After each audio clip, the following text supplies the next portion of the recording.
بسم اللہ الرحمن الرحیم۔ حضرت عائشہ صدیقہ رضی اللہ عنہا فرماتی ہیں کہ رسول اللہ صلی اللہ علیہ وسلم نے ارشاد فرمایا، آپس میں تحفے بھیجا کرو، تحفے دینے سے دلوں کے کینے ختم ہو جاتے ہیں۔ حضرت ابو ہریرہ رضی اللہ عنہ سے روایت ہے، وہ فرماتے ہیں کہ رسول اللہ صلی اللہ علیہ وسلم نے ارشاد فرمایا، آپس میں ہدیے اور تحفے دیا کرو، ہدیہ سینوں کی کدورت اور رنجش کو دور کرتا ہے، اور ایک پڑوسن دوسری پڑوسن کے ہدیے کے لیے بکری کے کھر کے ایک ٹکڑے کو بھی حقیر اور کمتر نہ سمجھے۔ حضرت عائشہ صدیقہ رضی اللہ عنہا بیان فرماتی ہیں کہ رسول اللہ صلی اللہ علیہ وسلم کا یہ معمول تھا کہ آپ صلی اللہ علیہ وسلم تحفہ قبول فرماتے تھے اور اس کے جواب میں بھی خود تحفہ عطا فرماتے تھے۔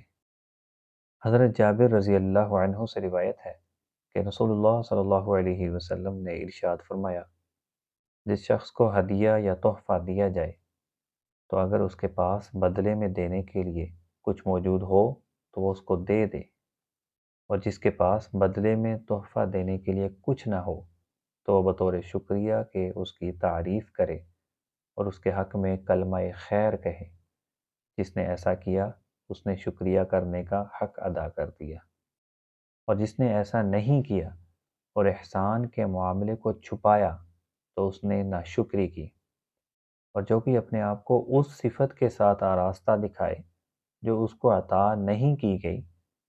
تو وہ اس آدمی کی طرح ہے جو دھوکے اور فریب کے دو کپڑے پہنے ہوئے ہیں۔ حضرت اسامہ بن زید رضی اللہ عنہ سے روایت ہے کہ رسول اللہ صلی اللہ علیہ وسلم نے ارشاد فرمایا، جس آدمی پر کسی نے کوئی احسان کیا اور اس نے اس محسن کے لیے یہ کہہ کے دعا کی، جزاک اللہ خیرا، یعنی اللہ تعالیٰ تمہیں اس کا بہتر بدلہ اور صلہ عطا فرمائے،